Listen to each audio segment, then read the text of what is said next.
the amount of free dopamine that's available today, cheap dopamine, and there's nothing wrong with dopamine. Obviously, it's something we produce naturally, but the problem with cheap dopamine is that you don't have to work for it, like porn, surfing through the phone, notifications, all these different things that we're just blasting through.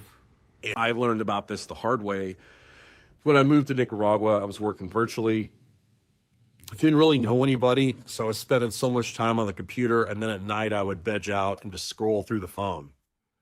And the problem is it becomes a trap. Like, and you need more and more of the scrolling in order to break even, right? And you it becomes an obsession, and you have to pull yourself away.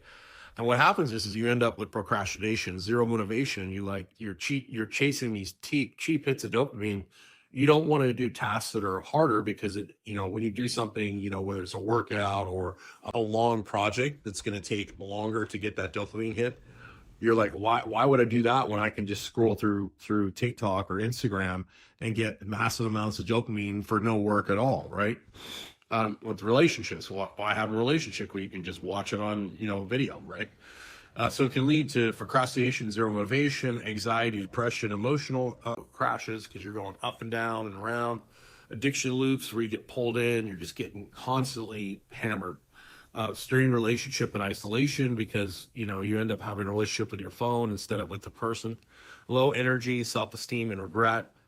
You just burned out. So let's talk about some things you can do to kind of overcome this. Is basically modern life. Modern life is pulling us into this dopamine. This junk food is included in that. A lot of people that are addicted to junk food, they're just chasing the dopamine hit, right? So starting with a short fast, whether it's your phone, I like to use my 10-minute walks for this. I leave my phone at home or I put it in my pocket and leave in airplane mode. That's 10 minutes where I'm not on the phone. The one thing that's really helped me was working with baseball. So I put my phone in my pocket, I put it in airplane mode. I literally have practice, usually from 8 till about 11. That's, how many hours I'm not looking at my phone. I try not to look at my phone. I try not to look at my phone when I'm at the games as well. So on the weekends, I have, the games are long all day. Essentially, we have two double headers. So I have all day Saturday, all day Sunday. I'm away from my phone. That's really helped me out a lot. But getting outside in the morning, getting the light in your eyes, fixing your circadian rhythm, getting the rhythm away from that phone in the evening. I also think taking some time to just have silence and not to be entertained at all, to be bored, I think is very important as well. Uh, and then obviously exercise helps kind of rebuild dopamine, tolerance and resets receptors and all that stuff. And switch to things like reading and walking, hiking, driving, deep conversations to get your dopamine. That's gonna the cat just not didn't bite, it just kind of scratched my leg, get my attention. It's like, whoa. So you want richer sources, deep conversations, personal interaction. That's why personal interaction is so important, right? The phone is replacing that personal interaction. Personal interaction is super, super important for health, our emotional well-being. So, I'm not saying, like, obviously I work online. I kind of have to be on the phone. I just make sure I take the time to get off the phone, and I make sure I take the time now that I've got more friends here. I go to the gym. I've got things where I can go out and meet people and interact with people. I'm not just using the phone. I'm coaching people in person. That's been a huge part of me getting in a better place. I think that the digital nomad lifestyle is glorified so much. It's not what it's cut out to be. It's unless you have a significant other or like a group of people that you're spending time with, it can be very very difficult.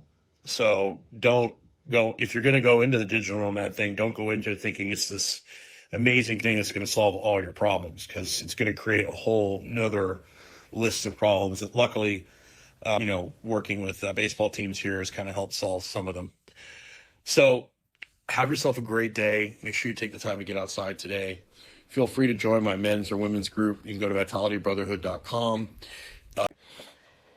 If you find this content helpful, you can go to vitalitybrotherhood.com. You can go to the recommended products page, buy anything from there. I've got Amazon stuff. I've got, meal plan, or I've got food stuff. I've got everything you can imagine. You can buy me a cup of coffee, because obviously I'm not making, anything you can do to help support, that'd be wonderful. Because obviously the baseball stuff I do here, I'm not getting paid what I'm used to getting paid, and I still have bills in the U.S., so I still have to work online. So anything you can do to support me and help cover a lot of the expenses I have with my communities and all that kind of stuff would be greatly appreciated.